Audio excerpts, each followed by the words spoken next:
మత్తయి సువార్త 28వ అధ్యాయం. విశ్రాంతి దినము గడిచిపోయిన తర్వాత ఆదివారమున తెల్లవారుచుండగా మగ్దలేనే మరియయు వేరొక మరియయు సమాధిని చూడవచ్చిరి. ఇదిగో, ప్రభువు దూత పరలోకం నుండి దిగివచ్చి రాయి పొర్లించి దాని మీద కూర్చుండెను. అప్పుడు మహాభూకంపము కలిగెను. ఆ దూత స్వరూపము మెరుపు వలె నుండెను. అతని వస్త్రము హిమమంత తెల్లగా ఉండెను. అతనికి భయపడుట వలన కావలివారు వణకి చచ్చిన వారి వలె ఉండిరి.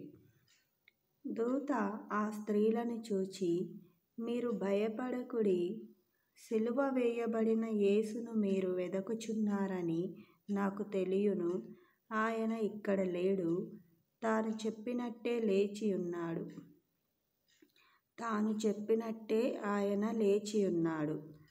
రండి, ప్రభువు పండుకొనిన స్థలము చూచి త్వరగా వెళ్ళి ఆయన మృతులలో నుండి లేచియున్నాడని ఆయన శిష్యులకు తెలియజేయుడి.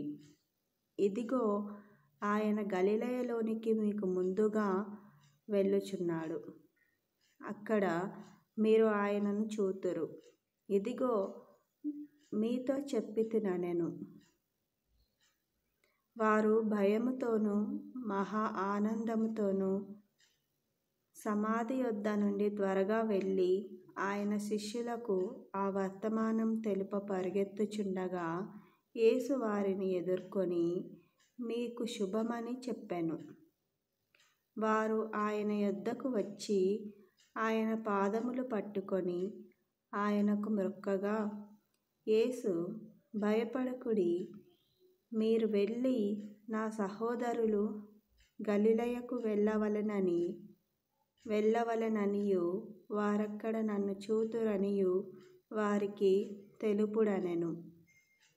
వారు వెళ్ళుచుండగా కావలి వారిలో కొందరు పట్టణములోనికి వచ్చి జరిగిన సంగతులన్నిటినీ ప్రధాన యాజకులతో చెప్పిరి.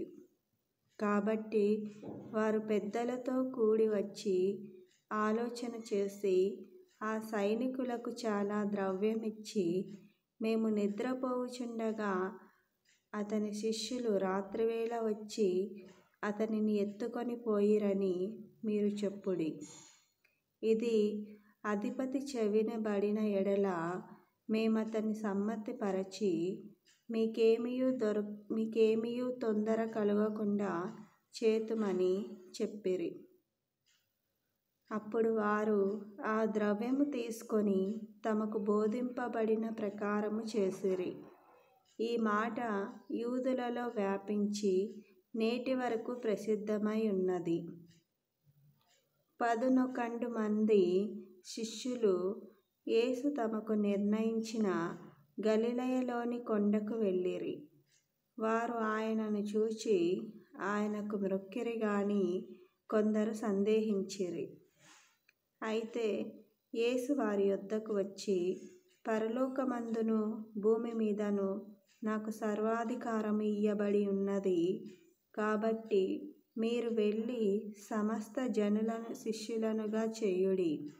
తండ్రి యొక్కయు కుమారుని యొక్కయు పరిశుద్ధాత్మ యొక్కయు నామములోనికి వారికి బాప్తిస్మమిచ్చుచు, నేను మీకు ఏ సంగతులను ఆజ్ఞాపించితినో వాటినన్నిటినీ గైకొనవలెనని వారికి బోధించుడి.